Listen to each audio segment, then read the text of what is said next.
கர்த்தருடைய பரிசுத்த நாமத்திற்கு ஸ்தோத்திரம். இன்றைய நாளின் தியானத்திற்கென்று தெரிந்து கொள்ளப்பட்ட வேத வசனம் சகரியா தீர்க்கதரிசியின் புத்தகம் 9ஆம் அதிகாரம் 12ஆம் வசனம். சகரியா 9:12. நம்பிக்கையுடைய சிறைகளே, அரணுக்குத் திரும்புங்கள், இரட்டிப்பான நன்மையை தருவேன், இன்றைக்கே தருவேன். ஆமென். இரட்டிப்பான நன்மைகளை தருவேன் என்று ஆண்டவர் நமக்கு கொடுத்த வாக்குறுதியை சொந்தமாக்கிக் கொண்டு உற்சாகமாக எழுந்திருங்கள். என் பிள்ளையோட படிப்பு நாளுக்கு நாள் மங்கிக்கிட்டே போகுதே, அப்படி ஒரு கவலையா? ஏற்கனவே நிறைய நஷ்டங்களை அடைஞ்சிட்டோமே அப்படின்னு ஒரு வேதனையா? என்னுடைய சரீரத்தில் எத்தனையோ பலவீனம் இருக்கிறதே அப்படின்னு கலங்கிட்டு இருக்கீங்களா? உங்களை பார்த்துதான் தேவன் சொல்கிறார், இரட்டிப்பான நன்மையை தருவேன், இன்றைக்கே தருவேன் என்று. இரட்டிப்பான நன்மையை தருவேன்றாரு. யாருக்கு தருவார் அப்படின்னு ஒரு கேள்வியும் உங்கள் மனதில் எழும்புதா? நியாயமான கேள்விதான். எஸ், நம்பிக்கையோடு அரணுக்கு திரும்புகிறவர்களுக்கே இரட்டிப்பான நன்மை. இந்த அரண் எதை குறிக்கிறது? சங்கீதம் 31:2 சங்கீதக்காரனாகிய தாவீது கூறுவதை கேளுங்களேன். உமது செவியை எனக்கு சாய்த்து சீக்கிரமாய் என்னை தப்புவியும், நீர் எனக்கு பலத்த துருகமும் எனக்கு அடைக்கலமான அரணுமாய் இரும். எஸ், நம்முடைய கர்த்தர்தான் நமக்கு பலத்த துருகம், அடைக்கலம் மற்றும் அரண். இது எத்தனை பெரிய ஆசீர்வாதம் கவனிங்களேன். அதாவது விடுதலை, பாதுகாப்பு, ஆசீர்வாதம் எல்லாம் அவருக்குள் அடங்கியிருக்கிறது. அவரே தேவனால் நமக்கு ஞானமும் நீதியும் பரிசுத்தமும் மீட்பும் ஆனார். செல்வம், கல்வி, வீரம் எல்லாம் அவரிடம் முழுமையாக இருக்கிறது. அதனால்தான் சாலமோன் ராஜா எனக்கு ஞானம் தாரும் என்று விண்ணப்பம் பண்ணினான். கர்த்தர் அவனுக்கு ஞானத்தை கொடுத்தது மட்டுமல்லாமல் கேளாத செல்வத்தையும் அளவில்லாமல் கொடுத்தார். உங்கள் பிள்ளைகளுக்கு ஞானம் தேவையா? ஒருவருக்கும் இல்லை என்று சொல்லாதவரும் பரிபூரணமாக கொடுக்கும் கர்த்தரிடத்தில் கேட்டால் கொடுப்பார். எனவே நம்பிக்கையோடு அவரிடம் திரும்புங்கள், இரட்டிப்பான நன்மையை தருவார். இதை விசுவாசிக்கிறீங்களா? நம்பிக்கையற்ற உலகில் ஒவ்வொரு நாளும் தேவனுடைய கிருபையினால்தான் நாம் வாழ்ந்து வருகிறோம். பலதரப்பட்ட போராட்டங்கள், நெருக்கங்கள், பொருளாதார பிரச்சனைகள் என பல விதங்களில் இந்நாட்களில் மக்கள் மிகுந்த கஷ்டத்தின் வழியாய் கடந்து போகிறார்கள். உங்களுடைய வாழ்க்கையிலும் பல நெருக்கம் நிறைந்ததாக காணப்படும் என்றால் கர்த்தருக்குள் உங்களை திடப்படுத்தி கொண்டு அவர் மேல் நம்பிக்கையாய் இருங்கள். அவன் இருதயம் கர்த்தரை நம்பி திடனாய் இருக்கும். நான் நம்புகிறது அவராலே வரும் என்று தாவீது கூறுவது போல அவர் மேல் பரிபூர்ண விசுவாசத்தோடு நீங்கள் இருங்கள். நிச்சயமாகவே முடிவு உண்டு. உன் நம்பிக்கை வீண் போகாது என்று நீதிமொழிகள் 23:18 கூறுகிறதல்லவா? அதே போல ஆண்டவரை மனப்பூர்வமாய் நம்பி தொடர்ந்து செயல்பட்டால் வெற்றிகள் நம்மை தேடி வரும். மனுஷன் மேல் நம்பிக்கை வைத்து மாம்சமானதை தன் புயபலமாக்கிக் கொண்டு கர்த்தரை விட்டு விலகுகிற இருதயமுள்ள மனுஷன் சபிக்கப்பட்டவன் என்று கர்த்தர் சொல்கிறார்.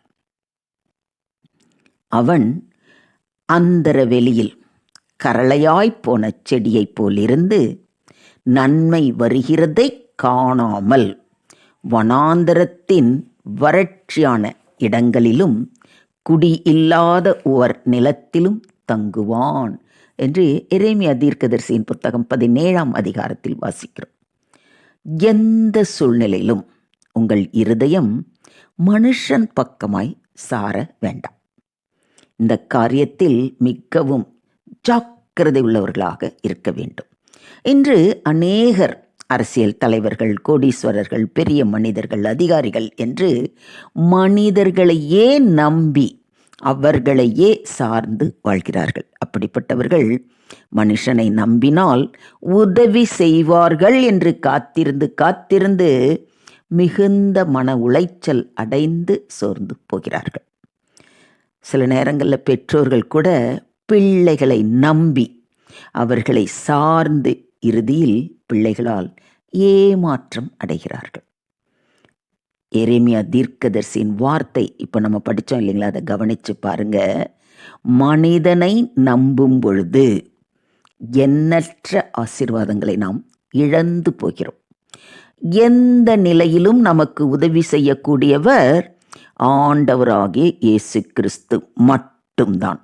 ஆகவே இன்றே தீர்மானியுங்கள், நாசியில் சுவாசமுள்ள மனுஷனை நம்புவதை விட்டுவிட்டு கர்த்தரையே நம்புங்கள், திடமாய் இருங்கள். இவ்வுலகத்திலே ஐஸ்வர்யம் உள்ளவர்கள் இருமாப்பான சிந்தை உள்ளவர்களாய் இராமலும் நிலையற்ற ஐஸ்வர்யத்தின் மேல் நம்பிக்கை வையாமலும் நாம் அனுபவிக்கிறதற்கு சகலவித நன்மைகளையும் நமக்கு சம்பூரணமாய் கொடுக்கிற ஜீவனுள்ள தேவன் மேல் நம்பிக்கை வைக்க வேண்டும் என்று அப்போஸ்தலனாகிய பவுல் தீமோத்தேயுக்கு எழுதின நிருபத்தில் ரொம்ப அழகாக இதை குறித்து கூறுகிறார். பண ஆசை எல்லா தீமைக்கும் வேறாய் இருக்கிறது என்று வேதம் கூறுகிறது. ஸோ இன்றைக்கு பண ஆசையினால் மோசம் போனவர்கள் ஏராளம். பணத்தை நம்பி தேவ கிருபையை இழந்தோர் ஏராளம். ஆனால் இங்கே வேத வசனம் என்ன சொல்கிறது?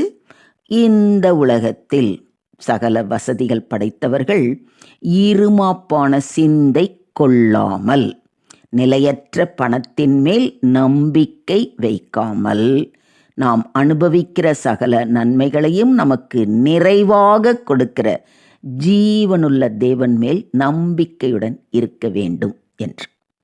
கஷ்ட காலத்தில் ஆண்டவரையே சார்ந்து வாழ்ந்த அநேகர் தங்களுக்கு வசதிகள் வந்த உடனே அதை கொடுத்த ஆண்டவரை மறந்துவிட்டு தங்கள் கைகளில் இருக்கும் பணம், பொருட்கள் மீது நம்பிக்கை உடையவர்களாய் மாறிவிடுகிறார்கள். ஐஸ்வர்யம் தேவனுடைய ஆசீர்வாதம் தான், அதில் எந்தவித சந்தேகமும் இல்லை. கர்த்தருடைய ஆசீர்வாதமே ஐஸ்வர்யத்தை தரும் என்று வேதமே நமக்கு மிக தெளிவாக கூறியிருக்கிறது. ஆனால் அந்த ஐஸ்வர்யத்தின் மேல் நம்பிக்கை வைக்கும்போது தான் பிரச்சனைகளும் போராட்டங்களும் நமக்குள் வந்து விடுகிறது என்பதை மறந்து போகாதீர்கள். ஆகவே எப்பொழுதும் கர்த்தரை சார்ந்து அவரையே நம்புங்கள், அப்பொழுது ஐஸ்வர்யம் உங்களை தொடரும். கர்த்தர் மேல் நம்பிக்கை வைத்து கர்த்தரை தன் நம்பிக்கையாக கொண்டிருக்கிற மனுஷன் பாக்கியவான்.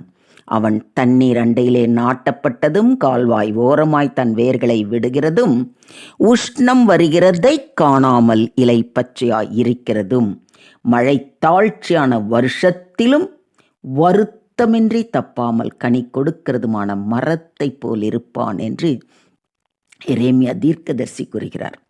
மனுஷனை நம்பாமல், ஐஸ்வர்யத்தை நம்பாமல், கர்த்தரையே நம்பும்போது எவ்வளவு ஆசீர்வாதங்கள் கிடைக்குது பார்த்தீங்களா? இந்த ஒவ்வொரு ஆசீர்வாதங்களும் நம் வாழ்வில் நிறைவேற நாம் திடமனதாய் கர்த்தரையே நம்பி அவரையே சார்ந்து இருப்போம். நம்புகிறதற்கு எதுவில்லாதிருந்தும் அதை நம்பிக்கையோடு விசுவாசித்தான் என்று ரோமர் 4:18 ஆபிரகாமை குறித்து சொல்லப்பட்டிருக்கிறது. ஆகவே அனுதினமும் எந்த சூழ்நிலையிலும் ஆண்டவரை நம்பிக்கையோடு பிடித்து கொள்வோம். நாம் நம்புவது எல்லாம் கர்த்தராலே வரும். நம்பிக்கையோடு அரணுக்கு திரும்புவோம்.